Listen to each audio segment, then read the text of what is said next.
It is the 9th of Feb, and we are hitting this live for you. So thank you very much for joining us this week. I know, as always, there's a lot that you could be doing, so I really appreciate all of your time, and hopefully we give you a lot of value today. So before we get started, I just want to set the framework for today's session, and just hopefully for those of you that are joining for the first time, give you an idea as to why we do this. So, time and time again, it boils down to this.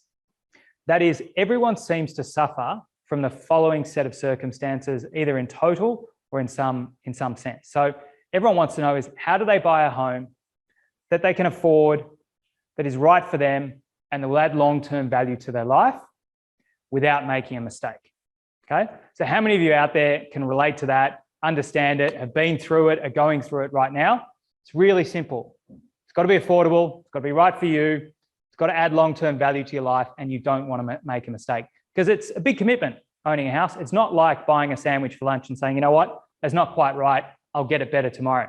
When you bought it, there's a lot of transaction costs, and it is a big, big investment, and you are committed to it, and it's not an easy thing to back out of. So, with that in mind, there's a lot that needs to be done, and ultimately, the way that we see it is you need to have control. You need to actually be master of your own destiny. So, me, Salvo Property Group, what do we do? Well, we do a lot of things, but ultimately, we're all about helping you create a home. So, we've got a number of different businesses, but they all focus in on that one simple goal, which is, how can we help you create a home? So whether you're a first-time buyer, looking to invest for the first time, perhaps you're upgrading, you might even be downsizing. We can assist you any which way you are and wherever you are in that journey. We're here to help you, and we have a number of businesses, as I said, under our group that can help you on that journey, whether it be finance, property management, building you a new home, anything within that spectrum helping you create a home. That's what we're here to do, and that's what we love doing. But it didn't always start out like this. I've been here for over a decade. I want to take you back to about, more than 20 years ago. So I'm showing my age here, despite the fact that I have no grey hair. I had a telemarketing job. Now, for those of you that have ever suffered from being called by a telemarketer or have had the joy of being a telemarketer, you'll know that it is a thankless job, and you get yelled at, you get hung up on, you get sworn at. Nobody likes being cold called. But I learned a very, very valuable lesson. And it was that throughout all the rejection I got, ultimately, if I was calling with something that would add value to people's life, they were prepared to listen. Didn't always mean that they bought, but if I could actually show them that I was adding value, then they were happy to listen through what I had to say. When I was giving them crap, stuff they weren't interested in, and I couldn't demonstrate any value, they hung up on me almost immediately. So fast forward to today, where am I? Where is Salvo Property Group? Well, we build and help create almost 1,000 homes every year for people just like you on the line. We draw from all of the vast experience and expertise from the big team that we've got here, and every experience that we've got to help deliver the right home for the right time, for the right price, and that is right for each of our buyers. So, you don't just get there overnight. It takes time. It takes a ton of experience. That's where we are right now. That's what we love doing. And we really, really hope that we can help you on that journey. That's what we stand for. That's why we're here. And today's session is all about helping you to take back control. So, what do I mean by take back control? Well, we want you to be able to deliver on that journey. We want you to be able to actually go out there, know what decisions you should make so that you don't suffer from this problem, so that you can deliver, so that you can get what you want, and you can feel confident about what you're doing.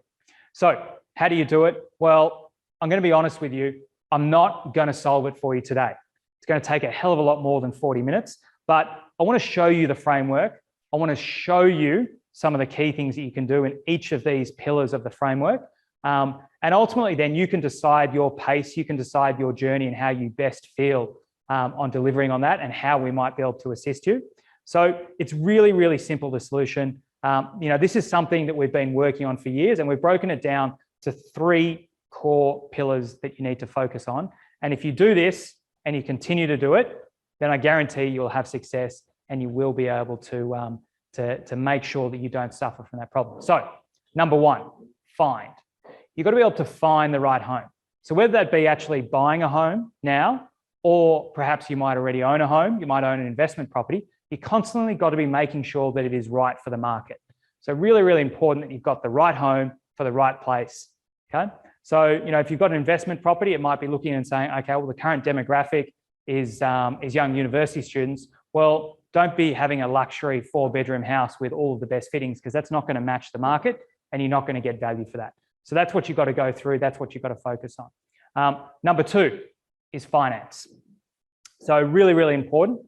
You've got to make sure that you're able to finance the purchases of your home, and you've got to do it in the most efficient way. So one of the things that we love about real estate is you get to use other people's money, okay? One of the best things about it. So whether that be getting money from mum and dad, borrowing from a bank, jointly owning a property with one of your friends or family, it's making sure you've got the right mix of finance and you're constantly updating that. Anyone who took out a home loan, 3 years ago and hasn't re-looked at it, you're probably paying way too much in interest.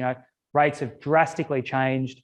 Should you be refinancing that to take some of the equity out so you can use it to invest in a new home, perhaps an investment property? Really, really key. Number 3 is manage. So, whilst we looked at finding the right property, maintaining that right property, all about the dollars and making sure that you've got your funding and cash flow set up right, manage is a really, really important step. So, looking after repairs and maintenance. If you've got an investment property, how are you going to find your tenants? How are you going to look after the tenants? How are you going to collect the rents? How's the building maintained if you're in a strata building? If it's a freestanding home, who's going to look after the maintenance?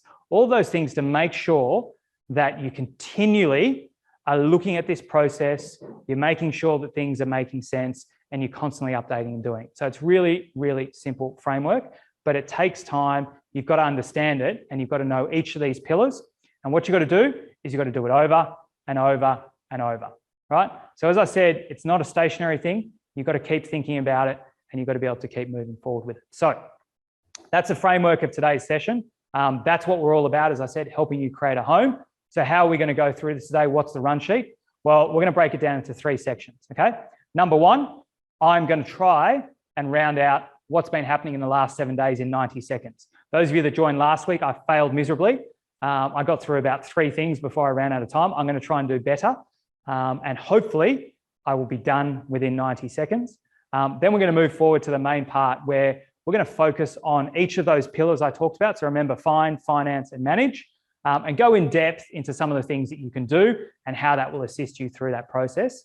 And then lastly, I'm going to wrap it up with talk about what's next. So how do you move forward from here? If you've got value out of today, what's the next steps and how do you get through this? So we're going to go for about 30 minutes from here. So, if you haven't already switched off your distractions, put your phone on silent, turn it over, get rid of everything else, grab your sandwich or drink, whatever it is, and get ready, because once we get into this, we're going to be delivering a ton of value. And I need your undivided attention, because I guarantee if you give us your undivided attention for the next 30 minutes, you'll walk away from today's session definitely having learned something and being able to move forward with confidence and ultimately take back control. So first up, I am the news. This timer you see here in the bottom left-hand corner, I'm going to hit go in a moment, and that will give me 90 seconds. I'm going to try and do a hell of a lot better than I did last week. So wish me luck, and away we go. All right, so what did I see happening around the countryside? A couple of key things. Steel's in a booming market, 40 suburbs with a median price under $200,000. Now, I'm not saying that these are good suburbs, but when Sydney and Melbourne are more than $1 million, it's good to know that there are 40 suburbs around the countryside you can buy a home for under $200,000. I think there's even some where people have bought recently a home for less than $100,000. January results surprised to the upside. We obviously got the latest CoreLogic stats and very strong, considering that that's usually a quiet time. Best properties to work from home at. It's all about working from home at the moment. So I think that's become more and more key. That's one of the things we're seeing from all of our buyers looking to understand that better. The Reserve Bank governor, he's been in the news a lot. There is a lot of chat about interest rates going up far earlier than he's talked about before. He gave a really good in-depth interview all about why he doesn't see it being quite the same as what the market's talking about. And then what are the traps of buying and selling today? So I was always told you've got to focus on the changeover. make sure you buy and you sell and you buy into the same market. But there are a hell of a lot of transaction costs that go through that. All right, 10 seconds left. What do we see? This is the first week of auction stats around the countryside. 74% clearance rate, Sydney 76, Melbourne 74%. That is time is up, but I just want to finish out really, really good results. Although we didn't have quite the same volume, good to see that we're starting the year strongly. And if I can go back on my slides, can I? Yes, just quickly, this is the first time we have seen from realestate.com. Those of you that joined us last year will know this is a great summary as to how many transactions have happened throughout the year. This little blue line here is 2022. Good start to the year. We're into the 5th week and it is as strong as it was last year. So good to see that was happening. All right, looks like I'm running at about 120 seconds. I'm going to get better next week. So tune in and see if I can do it within that time. All right, so we're going to move into, that is it. We're going to move into section 2. I'm just trying to get these slides to move. Looks like she's getting a bit happier now. All right, so we're going to do it a little bit differently today. We are going to go live to see what the boys are doing. And in fact, might stay standing here because I've just realised I cannot see what they're up to. We will just go game time. Greg, Kesh, can you hear us? Yes, James, we got you. All right, good. I'm sure you guys are looking in tip-top condition. Being a little bit disorganised, I don't have a screen to see what you guys are doing. So we've been talking last week, and I know it's one of the things that a lot of people ask us about all the time is, you know, it'd be good to understand some of the behind the scenes, you know, what's actually involved. So moving into a new home, I think it's as simple as getting my people to talk to your people, booking a removalist truck, and it's all done. But I know there is a hell of a lot more that is involved in it. So guys, I think you're going to take us on a little bit of a tour and explain to us what it is. Okay, good. I can see a screen here. So Kesh, good to see you dressed up in the suit. Now tell us, where are you, buddy, right now? And what are some of these pitfalls that people fall into, like me, that think it's as easy as just turning up and everything will work out fine? Awesome. I'm actually just at the entrance of the building, our brand new building, James, Floating Tower. As you can see, all around here, we've got these beautiful stones, the steps are golden brass and everything. First thing first, a lot of people just think we're moving in, you can go through a front entrance, but you don't want to do that because you might damage on both sides of the building, the stones. Today, what we'll do, we'll walk you through. I'll do a full walkthrough of the building to show you how to move in. And we've got the concierge as well to help us out today. Let's come in. We'll show you the beautiful building and the whole process of moving in. So Kesh, what you're saying is I can't just throw my fridge on my back and walk through the front door and think that that's a good idea. Unfortunately, it's not a good idea at all. As you can see, it will definitely cause a lot of damage, and it's your home. You don't want to cause any damage in here. Well, we'll actually show you the easiest and simplest way to move in. If you try to do it from the front entrance, as we all know, City Road is actually a very, very busy street. You've got the nice tiles and the battens all around here, the paintworks that will actually get damaged. There you go. Sorry. No problem at all.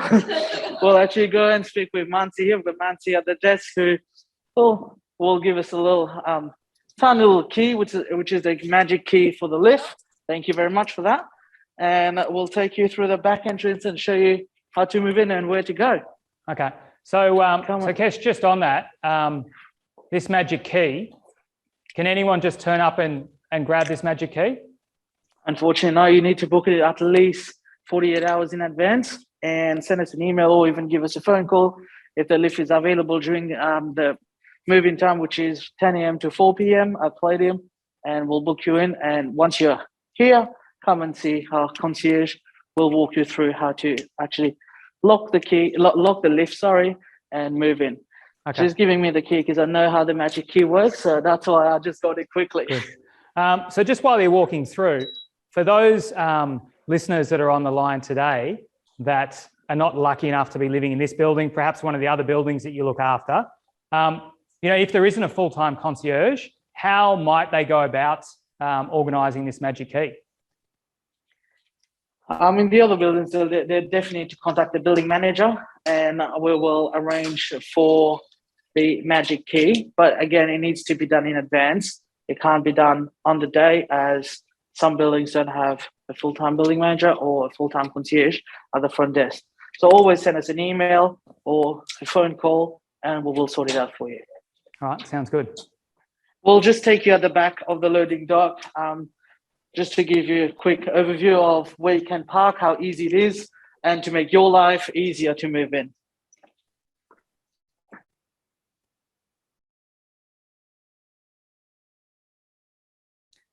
So I think the guys did mention the reception may jump in and out.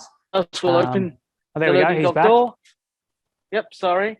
So sorry, Kesh, we just lost you, which was all right. We were frozen on a picture of your behind. So we're now, where are we now? So we're actually in the loading dock right now, James, which is located on Catherine Street, 10 Catherine Street, exact address for it. When you're moving in, you just come and see us at the front desk and guide your removalist to come to the back. We will come at the back and open the roller door for you. Your truck's backed in. We've got our scissor lift ready for you. Load all your items to the scissor lift. Close both gates. And up it goes. And at the same time, concierge will get the lifts ready for you for the magic key to be used, and we'll go up. As you know, all this area is shared, so we need to make sure that this area is secured. While booking the lift, we tell every resident, do not come at the back here because there's a truck. We ensure everyone's safety as well. So if you, so Kesh, just to understand, so if you come and you obviously, as you said, you've got to book this at least 2 days in advance. You know, if you're in a building that perhaps doesn't have a full-time concierge, you might even need longer for it to be organised. But effectively, the idea of the loading dock is that you get that for your allocated time. Your truck can pull up, they can unload everything in that loading dock, so it's just quicker to get up and get in, rather than you sort of having to park on the street and run different loads in. You've got that space dedicated to you during your booking time. Is that right? 100% correct, yes. That will make sure that it's easier for you. You won't get a fine by trying to illegally park on the street, because that space is just for you to move in on the day. All right, good. And then where do you go from also, there? While we're already here, I just want to quickly show you, a lot of people, when you're moving in, there's always tons and tons of carton boxes.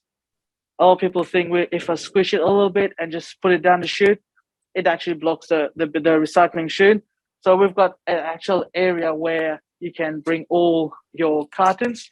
We'll show you quickly. All the bins are lined up in here, and you can just bring it all, flatten all your boxes, put it straight in the bin, and you're all good to go. All right, great. So I think that's a good sort of inside tip there. Obviously, not to try and shove 100 cardboard boxes down the rubbish chute. 100%. Just to walk down. In fact, you could probably even give it to your removalists on their way out to drop in the garbage bin as well. 100%. A lot of them would actually drop it down for you. I can see here, Mansi has actually already organised our moving lift for us. As you know, James, today I've moved in one of the apartment upstairs. Let me give you a little tour while we go upstairs. All right, good. So maybe just show us inside the lift for a moment, because I know we'll lose you. So we might give you a few minutes and I'll chat to another guest. But Greg, are we able to sort of just see inside that lift, or we lost them, I think? All right, looks like we have lost them.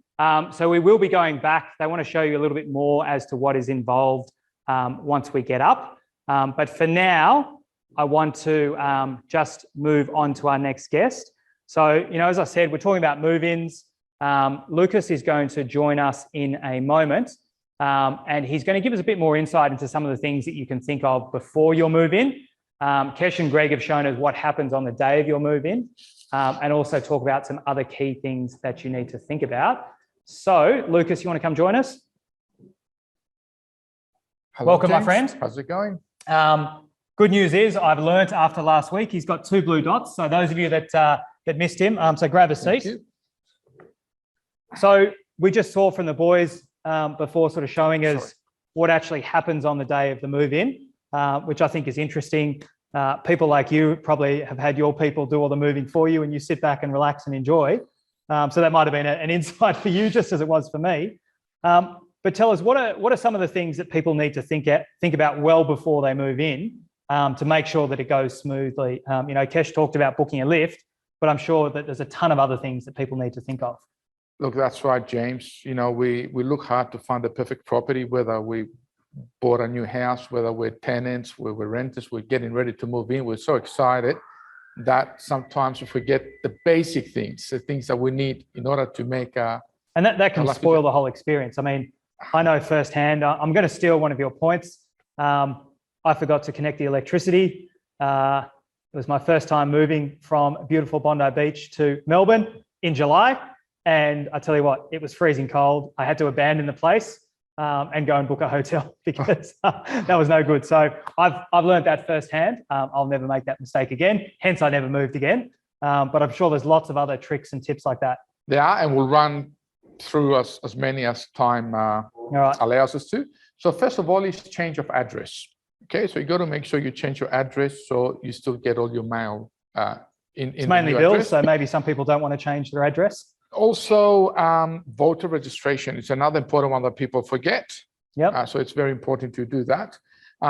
Like you said correctly before, make sure you transfer all your utilities in advance. And although most of these are done online these days, there are some things that take a little bit longer. For example, internet, it might not be able to be done on the spot.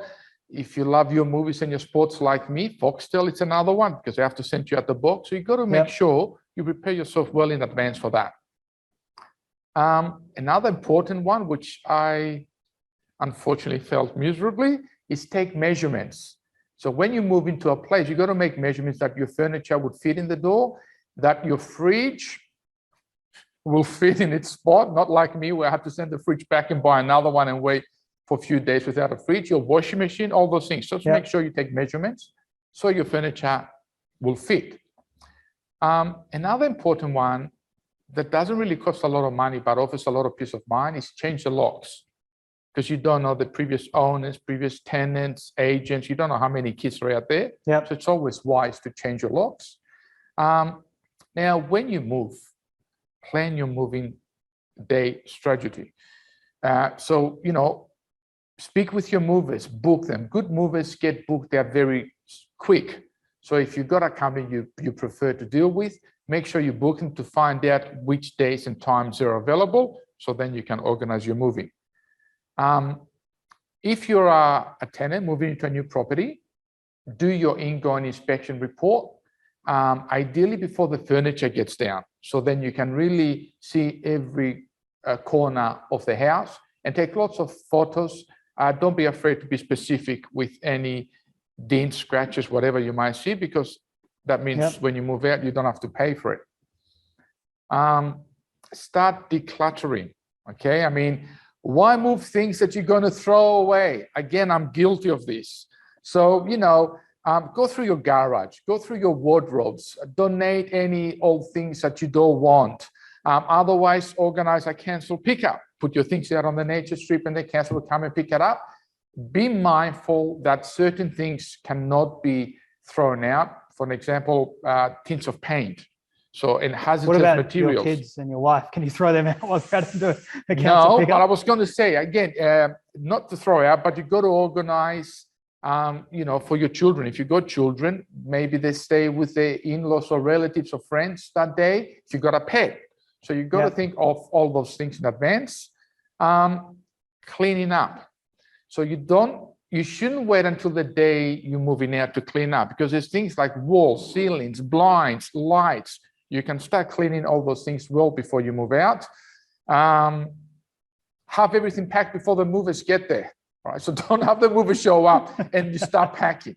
Okay, and have your moving equipment ready. Boxes, tape, scissors, markers. You can never have enough of these things. And now this is another important one. Pack a suitcase with all your essentials. So a change of clothes when you go to your place, your toothbrush, your pajamas, because last thing you want is after a long day of moving going through the boxes to try and find out where those things are. If you put enough in there, you could even leave everything packed up for a few weeks, I guess. That's what I did. Yes. Now, always have enough. I know we don't have much time, so I'm going to finish with always make sure you have enough cash on you, because you have a lunch break. You might buy the removalist lunch or yourself, or the removalist quote you certain price, but like me, they stayed another 7 hours. So then you got to pay them some extra amounts. Yep. If you're doing the moving yourself, a lot of people forget where they take the removalist truck back, then it attach you to take them to the new house.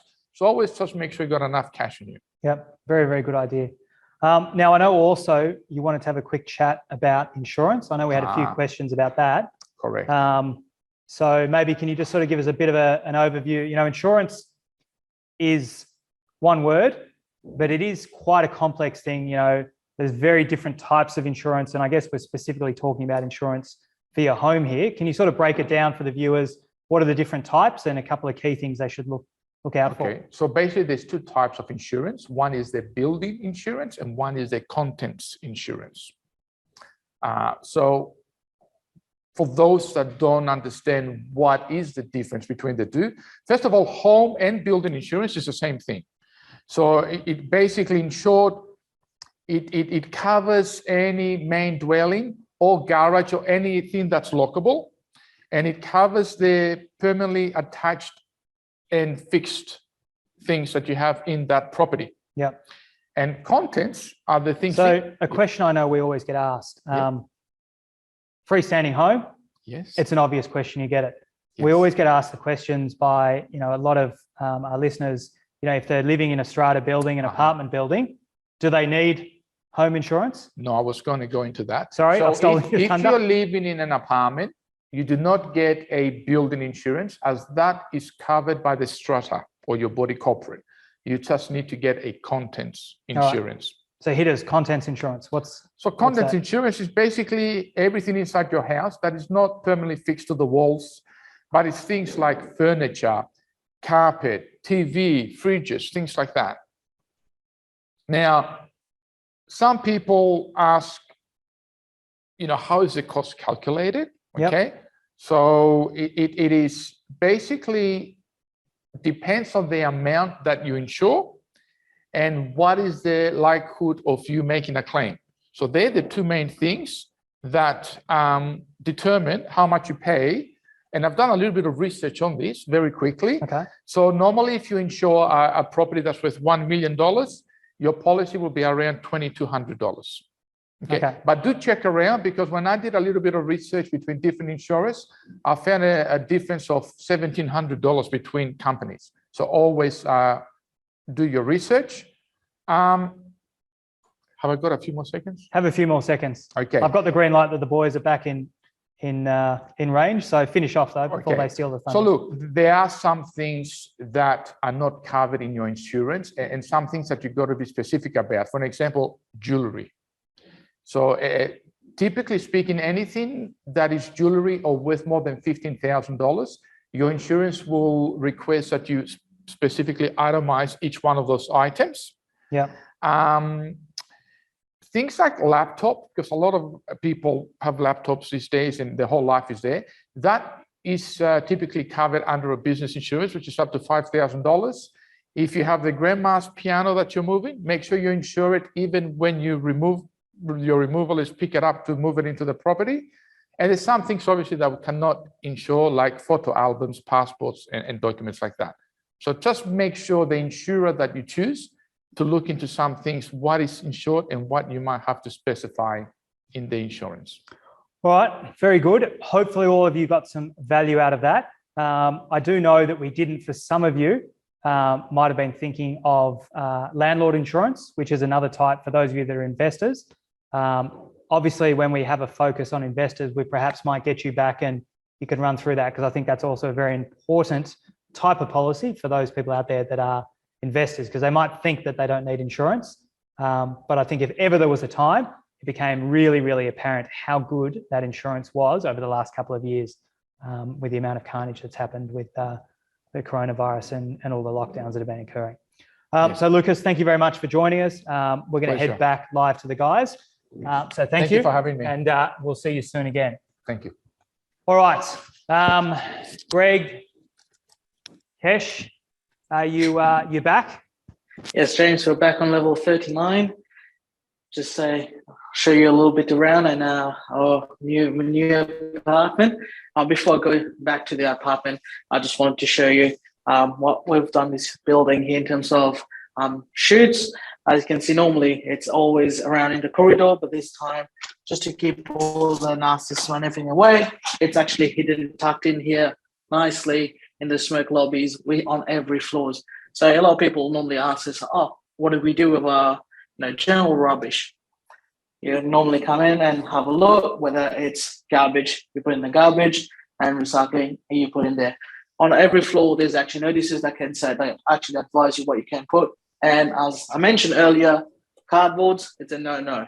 For sure, you flatten them, bring them downstairs and put them in the big bins. Easier for you. You don't have to try and do Tetris and put them inside other bin chutes. Well, So I go think, around. so Kesh, just on that, I think that's a great point. Obviously, perhaps even as little as 10 years ago, recycling was only done by very few. But here, you don't even need to think about it. There's two chutes. You drop your recycling down one and your traditional garbage down the other. And then rather than pay Tetris, as you suggested, with big and bulky items, you just take them down the list and put them in the garbage chute in the garbage room yourself. That's correct, yes. Yeah. All right. I didn't get the chance to show you before about the lifts. As you know, there's a difference between all the other lifts and the actual moving lifts. As you can see, this one is actually... All right. Looks like he might not be getting good reception within the lift.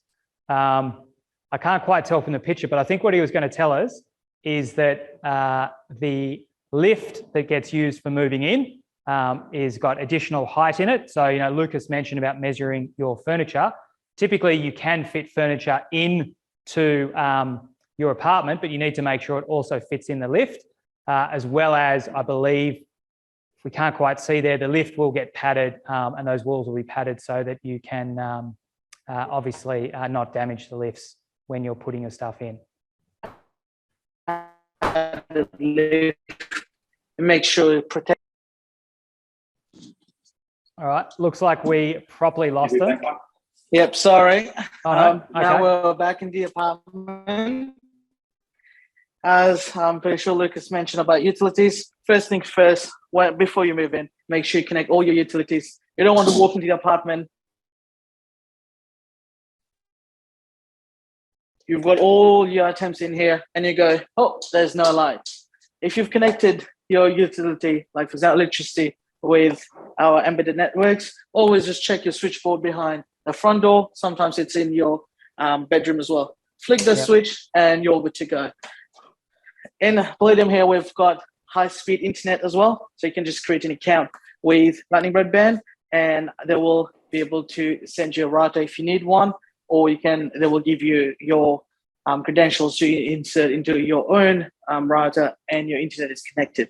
Regards to Southeast Water, make sure you open your account with Southeast Water to get your cold water bills, and with hot water and even gas, it's with Origin in the building. So if you're not like me, you will definitely need gas for your stove. If you're like me, you've got Uber Eats down the street. We'll show you around a little bit. Oh, that's it. That's perfect timing. We've got the little beeps. A lot of people walk in and say, oh, there's something beeping in my apartment. It's actually smoke detectors for your own safety. It's not been activated yet, but there's a little yellow tag that says activate backup battery. You just need to pull it and it's all activated. Once you've moved in, once you've pulled the tag, it won't be beeping anymore. You've always got one in front of the bedroom door, both bedrooms. So we've got one here and one in front of the second bedroom door. We'll quickly duck into this bedroom. A lot of people have asked us, oh, have they forgotten about the metal bars construction? Actually, no, this is a privacy screen, so other people from the other building next door cannot actually see inside your bedroom. You still get the beautiful sunlight. If you want fresh air, open the windows and you're all good.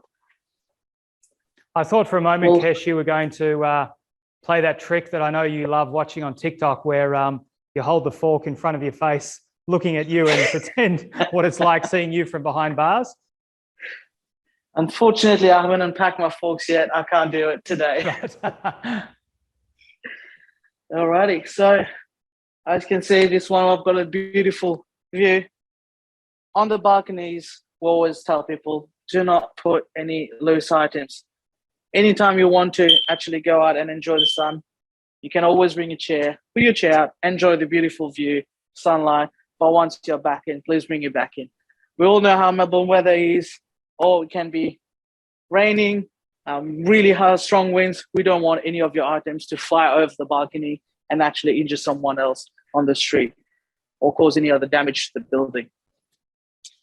A lot of people as well have asked me, oh, how do we clean the balconies? There's always drains on the balcony, so you can do a quick clean on the inside, but on the outside of the balcony, you don't have to worry. We will take care of that, and we'll have professionals come down and upsell and clean your outside windows. All right, good. Now, I know there's another trick I think you wanted to show us in the kitchen about something that you probably get at least 2 to 3 calls a week from people not knowing how things work, and it's an interesting thing when people move in. I've even had to learn this because I think you've put me on the phone once or twice. 100%. I will, like I said, I don't usually use it, but for people who will actually cook, you don't want the smell to be lingering around. So you've got your range hood here. A lot of people just notice like there's 2 buttons underneath. I'm not too sure if you can see it. So you've got the lights and the actual fan speed. People have tried that and you're like, oh, it doesn't work. Inside as well, you've got the connection for it. It's all on. It still doesn't work. But the actual tiny trick for it, you just need to pull it out and you're all good to go. And if that fails, just call Uber Eats. Is that your solution? 100%. 100% you call Uber Eats. No, you actually contact us and we will help you out with it. All right, good. Now, you've moved in, everything's gone smoothly, you've booked, you've done well. What do you suggest happens next? 100%. We'll just grab, unfortunately I'm working right now, so I can't get my beers out, but we'll celebrate with a can of Coke. We'll chill on the couch, enjoy the beautiful view, open all the accounts and all the, well, Greg with me, we'll both enjoy our Cokes here. So we'll go 1 bedroom each. We're not coming back to the office today, James. Sorry. Right, I see. All right, well, lucky we'll hold down the fort here. Now, I've just seen, as you guys have been going on, there's been a lot of chat happening and comments coming through. A lot of people really enjoying it and obviously sort of saying how informative this has been. So I think that's been really good, and I appreciate the effort you put in. I know there's been a little bit of trouble with the technology is always glitching, but it was great insight to get there. However, all the questions were about that apartment and were not for you, and people wanted to know about the view, having a look at it, how good it is. So Greg, I know you're there. I know this happens to be one of your listings. Just give us the details. Tell us all about it. What is it? How much? How can people get their hands on it? What you got to do, get in touch with them. So absolutely, that's what we've got to do. This is an amazing apartment that you can get all of this with these amazing views. You saw the stuff that Kesh had as well. $5.99. That's just not possible in a location like this. So I urge you guys, if you liked what you saw here, it was beautiful, fantastic finishes. You can give us a call, $5.99, and it's yours. So $5.99, 2 bed, 1 car, 1 bath. That sounds like pretty good value. It's pretty good value. We got to look at the car on site and on top of that, but it's not a lot of money. We can work around that deal. But $5.99 as it is, and that's well under 9,000 a square meter. It's a bargain for this sort of finish and quality and location. All right, great. All right, yeah. Greg, Kesh, thank you very much. I know we kept you busy with 2 parts. Go and enjoy that cold drink. I'm surprised you're not having anything stronger, although I know you too. You've probably got a bottle of scotch hiding under the table that you'll be tipping into your Coke cans. So hopefully we'll see you before it gets dark. So thanks very much, guys, and hopefully we can do this again soon. You're welcome, James. Thank you. All right. So hopefully all of you found that informative. We're going to continue rolling down this path. I know we've gone a little bit over time from what I said, but I think everyone was really enjoying that. So, next week, our focus is going to be talking about selling and investing. So it's obviously been a lot of first home buyer stuff and moving and so forth. So we're going to move on to those as some focus areas. So do tune in again, particularly if you're a current investor or perhaps you're looking to invest for the first time. We're really going to give you some great in-depth knowledge and understanding on those topics. So look forward to bringing that to you next week. All right. Now, before I let you guys go, I just want to tell you where to next. And looks like this computer has locked on me. So I will start. I might just need to get my assistant to come on and log in. That's hence why the TV is black. But, if you found value today and you enjoyed it, and you might be saying, well, great, I'm happy to join in again next week, but how do I move forward? How do I get things going quicker? Maybe I need to turn the TV on. All right, good. We are back. The way that I see it is you're basically sitting here. It's 2022. We are well into the new year. And if you want to make sure that this is the year that you kick those goals, that you don't get left behind, you want to really run full steam ahead into 2022. You need to be planning today. You need to be making the moves. You need to be getting the understanding, and you need to be making sure that you're able to hit and deliver on those. So how do you do that? Well, you've got a choice. The way I see it is that there's three things you can do. Now, the thing that most people do, and the reason why most people fail, is that they do nothing, okay? Now, what do I mean by doing nothing?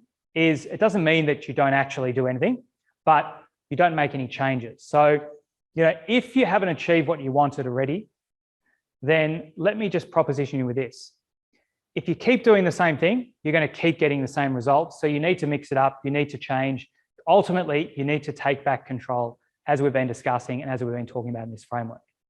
So what I hope that all of you do as a bare minimum is that you take on board what we've talked about. Remember the framework: find, finance, manage. Think of those three key pillars. Use that, continually focus in on that, and go out there and do it yourself. But what I really hope that all of you do is you take the alternative path and you do it with us.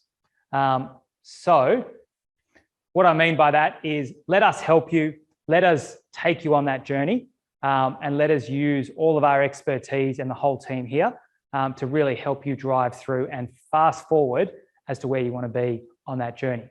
So at the end of the day, we can't help everyone. So if you've got value out of today, then I really, really want to help you. But you've got to be prepared to actually take the action. You've got to be motivated. You've got to actually be prepared to understand the process. And you've got to be hungry and willing to roll up your sleeves and get to work. Sorry, I think I've just got a note that's a little bit blurry. So I apologise to everyone there if that is the case. On the positive, you don't have to look at me in full vision. All right, so how can we help you? How can we do this? Well, I've thought long and hard about it, and I know everyone is busy. I know everyone has a lot of things to do. So the only way that I can see that you can actually get value and you can move forward whilst giving the smallest commitment is to meet up one-on-one. So what I've done, I've set aside time in everyone's diaries to have a number of meetings with you. We're talking about 15 to 20 minutes only, which is the smallest commitment you can do. We can do it on the phone, we can do it in Zoom, we can do it in person. You'll meet with one of my team and have a quick chat about where you are right now, what you're hoping to achieve, and then we can really have a look and we can set out ways that we can help you, and we can also give you some small wins straight away that you can take with you and go out and achieve some of those things you want to do, as well as setting out a bit more of a longer term framework as to how we can assist. If that sounds good to you, how do you do it? Well, there's three ways. You can jump into the chat and there should be a link somewhere there. post the webinar, you should be redirected to the booking page, or alternatively, I will send you a follow-up email with that. If you're watching this from Facebook, it will be on our homepage somewhere and you can jump on and do it that way. All right, that is it from me. So thank you very much for all of your time today. As I said, there's a lot of things I know you could be doing out there, so I really appreciate it. So from me and all of the team, everyone involved, particularly the guys off-site with Greg and Kesh, we thank you, and I thank them for putting in the time and effort. And I look forward to hopefully you joining us again next week. As I said, our focus will be on investing and selling. So do tune in again next Wednesday at 12:30. So thank you and goodbye for now.